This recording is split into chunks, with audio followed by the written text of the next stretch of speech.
direct Yves Lefebvre, qui est secrétaire général de l'unité SGP Police Force Ouvrière. Bonsoir Yves Lefebvre. Bonsoir. Vous étiez déjà avec nous hier en direct et pendant ces faits graves, je vous demandais ce que vous constatiez sur le terrain. Vous nous aviez déjà alerté de ce qui était en cours et j'allais dire ce soir, avec plus de recul, comment vous qualifiez les faits? Si je vous pose la question de la qualification, c'est que c'est important, c'est qu'il y a un véritable débat. Certains disent que peut-être on en fait trop autour de ce qui s'est passé et d'autres qui disent non, attention, c'est une violence gratuite qui se propage, notamment une violence anti-flic. On n'en fait jamais trop. On n'en fait jamais trop. Pourquoi? Parce qu'effectivement, ce que je vous l'ai dit hier soir, ce qui s'est passé hier soir n'est ni plus ni moins que ce qui se passe malheureusement régulièrement en banlieue parisienne, en banlieue lyonnaise, en banlieue grenobloise, en banlieue toulousaine. Aujourd'hui, le problème, c'est que il faut que les policiers qui incarnent la République puissent avoir à la fois protection et reconnaissance. La protection de qui? J'ai entendu Karim Zeribi le dire à l'instant. La protection de la justice.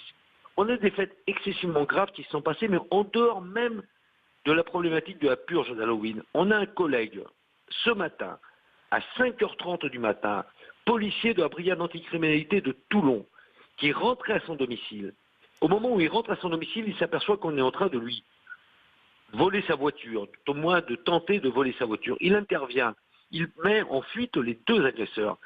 Quelques minutes après, ce sont une douzaine d'individus qui l'ont reconnu, qui lui ont dit « on sait que tu es flic, on sait que tu t'appelles un tel », et ils l'ont passé à tabac, à coups de baramine, à coups d'armes divers et variés. Ils ont même agressé son épouse. Il n'a eu son salut que grâce à, je dirais, un courage exemplaire. Il a pu se retrancher dans sa maison pour se protéger sa femme, et protéger ses gosses. C'est ça le problème aujourd'hui. Et moi j'attends aujourd'hui par rapport à ça une réponse ferme de la justice. Karim Zeribi l'a dit, encore une fois, on va être d'accord tous les deux, mais c'est un peu de notoriété publique. Mais effectivement, la justice, ça va se faire de ça.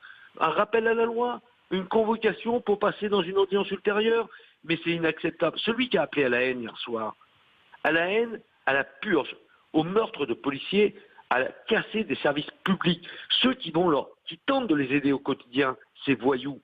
Eh bien, simplement, cet individu, il est convoqué, je l'ai dit, je le redis malheureusement, à une audience ultérieure. Mais qu'est-ce que fait la justice? On a besoin d'une justice aujourd'hui qui soit effectivement d'une fermeté par rapport à ces criminels. Alors arrêtons ce monde de bisounours. J'entends effectivement la droite qui dit « Ah oui, maintenant il faut être la droite, elle a tué le service public de police pendant 5 ans ».